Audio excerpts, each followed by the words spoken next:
Hello, my name is Prodigy and welcome to my first official guide, and today I'll be showing you how to be a excruciatingly bad person in Fallout New Vegas. First things first, I have to apologize up front for the quality of the start of this video. It gets better later on, but my computer had a bit of an issue with the recording software, I guess. Considering I've never really used one like it before, it's just been a bit of a mess trying to get things working together. So let's start off is that when you start a new game, obviously, then you're going to basically what it is in the start. You'll create your character and junk like that. It's pretty slow start to this, but I'd like for you guys to see all of it.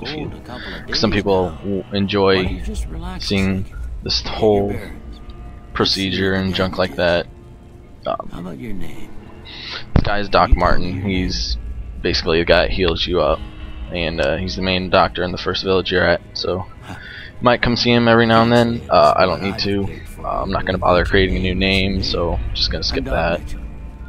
Welcome to Good Springs. And then he's going to hand you the Pip-Boy to create your character's face and junk, and I take pride in my basically you can do whatever you need You to. better tell me if I left anything out of place. How'd I do?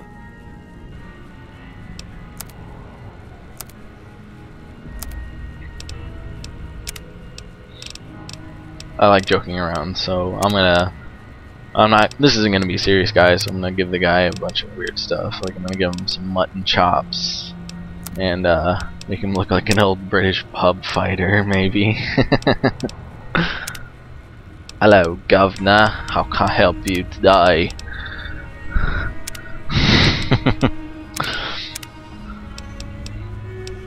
Sometimes it's fun just to make weird people that look really out of place and stuff. Like, you don't really expect some guy with mutton chops to be in the post-apocalyptic Anyway. Stuff that matters. world. Okay. No sense keeping you in bed anymore. Let's see if we can get you on your feet. Good. Why don't you walk down to the end of the room? Okay, so By that vigor tester machine there. after you've made your character, he's gonna walk you over to a machine to adjust your stats, and We're looking good so far. at the most part it's really up to you for how you're gonna do your stats, but You'll learn right quick for the sake of this guide, which the point of this is just gonna be the slaughtering of the first village, so it'll basically guarantee you a kill, like a kill for all the people in here. So there's four big stats you're gonna want. One of them is perception. Endurance is alright if you want to hold a lot of stuff.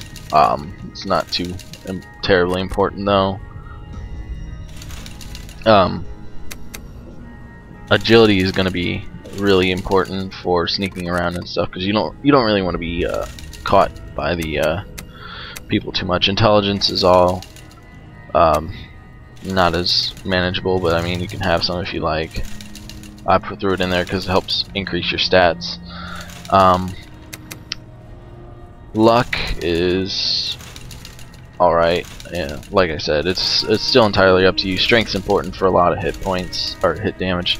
Charisma, since you're not really going to be convincing anyone to do anything, instead you're just going to be shooting crap out of them, it's better to just go with lower that all the way and lower your luck a lot. And we go through a couple of questions. See if your dogs are still barking. That way you get a ton more points. Alright, now after you do this, after you do that, the doctor's gonna take you over to his couch and help you select all your abilities that you're gonna want in the beginning. The quiz he gives you isn't too terribly important. You can basically just say whatever you want. I said a bunch of stuff like kick the dog or blow up houses and stuff. Basically a bunch of stuff that'll probably get to the skills that I want, but overall, in the end, you can still pick them yourself. So even if you don't like what he picked out for you, you can just cancel it and pick out something new. But I guess maybe I'm gonna make my mom a human shield. First one. That's terrible. Actually, I shouldn't ever say that. Now that I think about it, that's really bad. I charge in to... Almost done here. Okay. None of the stuff that he gives you a suggestion of, I don't ever really see in that picture. I see stupid stuff like I don't have nothing. that one. I see two guys like putting their hands and knees together, which is really weird, but whatever. So he gave me explosives, speech, and unarmed. I'm not going to need explosive, speech, or unarmed at all. So we'll just drop those two and go for guns and sneak also, because sneak's rather important. Before I turn you loose, I need one more thing from you. I got a form for you to fill out so I can get a sense of your medical history. I kept explosives because if you're lucky, you'll come across some dynamite, which if you get, you can use. It's really effective against most of the enemies at the start. Problem is most enemies can avoid it pretty easily.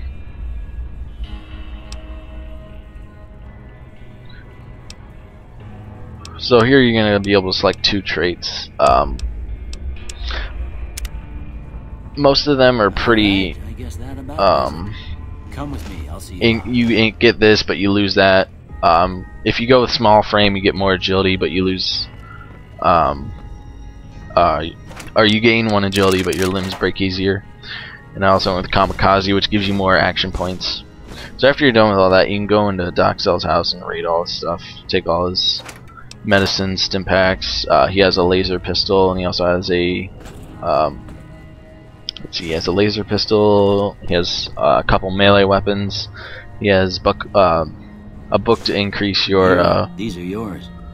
I hope you don't mind, but I gave the medicine for 10. Help me find a next of kin, but it was just something about a platinum chip. So here he'll return all your quote unquote original equipment, which the original equipment he gives you depends on what skills you were given at the start. So let's say if you had more explosions or explosives and sneak, you'll probably end up with some dynamite. If you're lucky, you'll end up with some dynamite. If you go with laser pistols instead of regular guns, he'll actually give you a laser pistol instead of going to steal his. But he has a lot of stuff here. You can go around there and just take all his stuff. He doesn't. This is one of the only places really you'll ever come across where it's someone else's owned house and you can take most of their stuff. Actually, you can take all their stuff, all Doc's stuff, and it won't be considered stealing anything. Which is really weird in my opinion, because you think, you know, all the junk that he has is important to him, but whatever. Don't try not to grab a bunch of the junk like the coffee cans or the cartons of cigarettes. Like you really don't need money as often as you for this. If you're just gonna be killing everyone, you don't really need the money because you're gonna be just stealing it anyway. A lot of this guide is preparation into most of the village stuff. So instead of it's gonna be a lot harder to unless you go through and do a lot of the first quests, it's gonna be a lot harder to do this stuff. And this is to help guarantee it. Like if you follow this to a T, you could basically guarantee yourself the killing of everyone.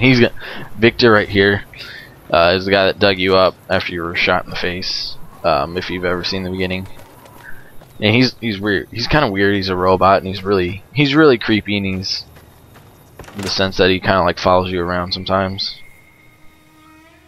But he's gonna be the hardest enemy you'll face of all the enemies, which is understandable because he's a robot. Yeah. You know, robots shouldn't go down in one shot. So this lady here is gonna train you on how to shoot and stuff. She's just gonna walk out back, give you a rifle, and tell you to shoot some stuff, and then go help her with the watering holes. In here, there's some sunset sarsaparillas, which you're gonna want to take because they're much better than the bottled water, because the sunset sarsaparillas heal you for 25 health, I believe, over like 1 health over 25 seconds. Well, that's a start. And Tell you what. And what's gonna happen is all the people are basically gonna be in the bar, and if you get caught or if you get surrounded by all of them, you're gonna be screwed. So because they're all just gonna gang up on you, and there's no way you're gonna survive at this level unless you're sneaky. No matter what armor, even if you get like the leather armor, which is the highest thing you can get at this point, you're still gonna have a tough time. So right now you just follow her, and eventually she'll talk to you more about the stuff that you need to get taken care of, and how to play the game in general. So if you've never played the game before, and you're watching this, it'll give you a good idea. I'm playing it on I'm playing the PC version, which is a lot easier to control, in my opinion. This is just with all first-person shooters. I believe that it's a lot easier to control with the mouse to aim than it is with a controller. Even though most of the time almost any other game for a controller, but when it comes to first-person shooters, it's the opposite, which is really weird in my opinion. Because I never thought I'd like a mouse and keyboard as much as I did for first-person shooters. Okay. So basically, there's those two gecko things, which are these lizard guys, these mutant lizards, and they're over by the well. If you can get a sneak attack off of both of them, you're basically gonna kill them in one hit. Otherwise, one of them will spot you and then just immediately start darting for you. They don't have any long-range attacks, so you're gonna be okay. What I just did there was VATS mode, which is the auto-targeting system. It was pretty big in the last Fallout 3, but they made it in New Vegas as to in 3 you couldn't aim down the sight or anything like that. In New Vegas you can, so it feels more closer to a first-person shooter than a RPG. It's still a good idea to use the VATS because it aims for you. What it does when it shows a percentage for each of the body parts you can aim and target, and the percentage is your likelihood of actually hitting the target in that spot. So it's a good idea to use it every now and then. And if you want to break a particular part without aiming at it yourself, it's a good idea to use it. Especially for if you're not so good at let's say you're not so good at Call of Duty or stuff like that, you can just use the VATS and target the head using that, which works a ton better